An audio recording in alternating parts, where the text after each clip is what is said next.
Olá, pessoal. Eu sou Ailton de Oliveira. Eu e minha esposa Júlia, nós somos pastores de jovens casados lá na Igreja Presbiteriana do Pichincha, sob a direção do reverendo Fábio Castro, que é o pastor da igreja. Hoje nós vamos refletir no texto que está em 1 Tessalonicenses, capítulo 5, versos de 19 a 22. Vamos ler? Lá diz assim: Não apagueis o espírito, não desprezeis as profecias, julgai todas as coisas, retende o que é bom, abstende-vos de toda forma de mal. 1 Tessalonicenses 5, de 19 a 22. Você se considera uma pessoa influenciável? Você é uma pessoa que mais transfere opinião do que acolhe? Seja em relação à TV, seja em relação à internet, seja em relação às amizades, às suas redes sociais. Quem é você em relação ao mundo das ideias? Raul Seixas dizia o seguinte: eu prefiro ser essa metamorfose ambulante do que aquela velha opinião formada sobre tudo. Já o apóstolo Paulo, ele nos diz: e não vos conformeis com este mundo, mas transformai-vos pela renovação da vossa mente, para que proveis qual é a boa, agradável e perfeita vontade de Deus. Romanos capítulo 12, verso 2. Sendo assim, você precisa escolher. Se você é uma pessoa que faz associação direta com as circunstâncias e acolhe todas as ideias externas que vêm na sua direção, ou você é uma pessoa que pensa. Quanto à imagem estereotipada e às ideias prontas, a ciência, a psicologia, ela explica que a exposição saturada das mídias digitais nas imagens e ideias prontas pode ser prejudicial. Isso é uma opinião dos pedagogos, isso é uma opinião de pessoas que trabalham com ensino à distância e que ensinam nas faculdades sobre ensino à distância. Os especialistas em ensino à distância que falam sobre os efeitos das mídias digitais na vida da sociedade, na vida do indivíduo, no seu cotidiano, eles elaboram seus pensamentos a partir dos estudos de Sigmund Freud, que foi um médico, neurologista e psiquiatra do final do século XIX e do início do século XX. Freud foi o criador da psicanálise e também o criador da teoria da atrofia do eu, que corresponde ao indivíduo que se distancia da sua personalidade, da sua singularidade e se aproxima progressivamente em direção à opinião da massa e acolhe a cosmovisão da sociedade ao seu redor. Então, à luz de Freud, o homem se associar ao inconsciente coletivo é algo praticamente inevitável, porque na constituição desse indivíduo, ele precisa se afastar, né, se distanciar da sua formação básica, baseada numa cultura patriarcal, onde o pai é uma referência. Esse homem ele se afasta da sua referência de pai para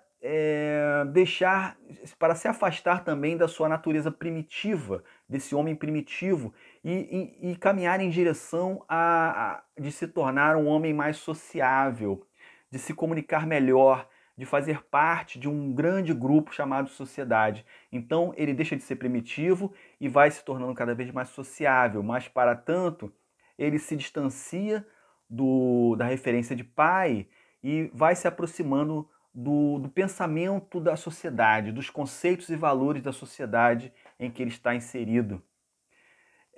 Isso é praticamente inevitável porque esse homem ele tem medo de ser rejeitado pela sociedade. Esse homem ele sente uma necessidade de fazer parte de algo. Esse homem ele tem medo da solidão. Mas o que a Bíblia diz a respeito de fazer parte de uma sociedade, de um inconsciente coletivo que tenta exercer sobre você conceitos e valores? A Bíblia diz o seguinte, lá em Mateus capítulo 6, versos 22 e 23. São os olhos a lâmpada do corpo. Se os teus olhos forem bons, todo o teu corpo será luminoso. Se, porém, os teus olhos forem maus, todo o teu corpo estará em trevas. Portanto, caso a luz que te há sejam trevas, que grandes trevas serão. Mateus 6, 22 a 23. Também diz lá em Tessalonicenses 5, 21 e 22, julgai todas as coisas, retende o que é bom, abstende-vos de toda forma de mal. Sobre o pensar, sobre refletir, a pedagogia fala sobre a atrofia da imaginação. Você sabia que a imaginação é uma função muito importante para a função de refletir, da reflexão que todo homem necessita fazer, refletir? Então, o que faz atrofiar a imaginação? O que pode fazer a atrofia da sua imaginação, segundo os especialistas na área de pedagogia? A saturação da imagem, concepções prontas, imagens prontas que não necessitam da sua projeção mental. Ou seja, a imaginação é uma projeção mental. Você escuta e entra no seu processo de imaginação e você começa a elaborar aquilo. Isso passa pela reflexão. Mas as mídias digitais, a TV e a internet, elas te poupam de precisar refletir, porque elas já te dão uma imagem construída, você não precisa imaginar, basta ver e associar e aceitar. E com essa imagem pronta, com o estereótipo já construído, pré-concebido, você não precisa refletir e o indivíduo ele acaba por aceitar e acolher e se integrar aos valores e conceitos de uma sociedade.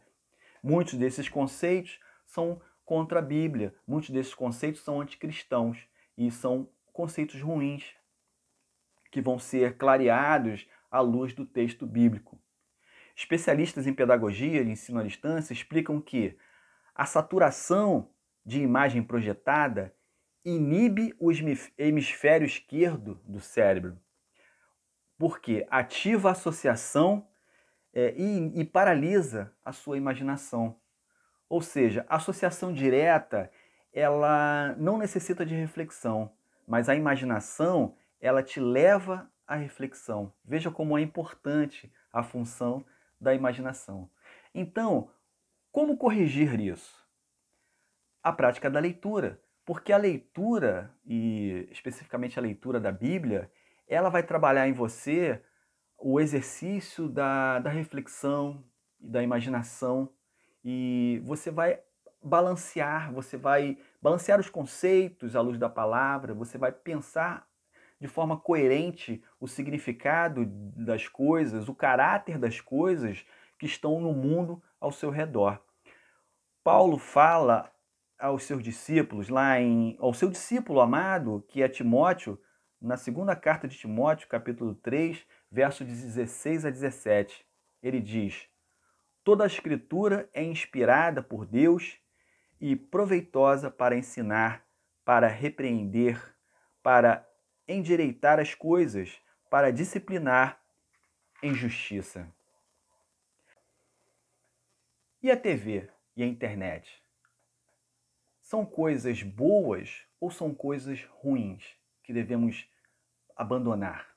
Depende. Se toda informação que chega até você pelas pelas redes sociais, pela TV, pelos jornais, passa pela casa da reflexão e você avalia o caráter de cada conteúdo antes de recebê-lo como sabedoria para a sua vida, pode ser boa.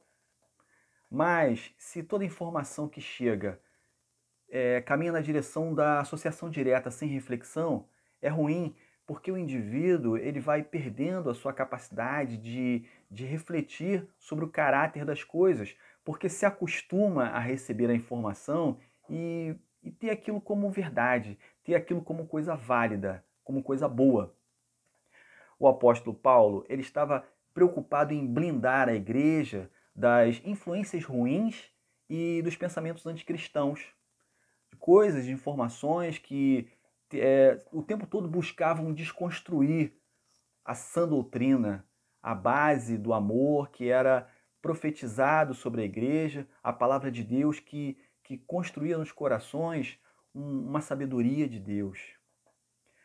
Então, a igreja precisa refletir constantemente sobre os conteúdos que chegam através das redes sociais, que chegam através da TV. O texto de Tessalonicenses nos diz o seguinte: não desprezeis as profecias, porque nós precisamos meditar na palavra de Deus constantemente. Diz também: julgai todas as coisas, porque nós precisamos refletir sobre todas as coisas, sobre os conteúdos que chegam até nós.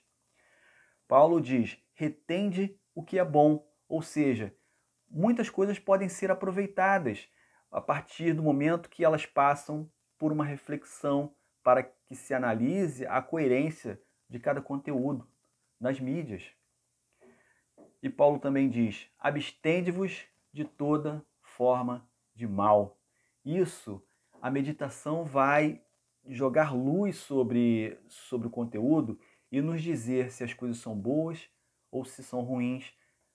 Quando nós nos alimentarmos da palavra de Deus, quando nós tivermos uma vida de oração e buscarmos os valores cristãos e avaliarmos a vida e todo o conteúdo sob uma ótica cristã, biblicamente orientada.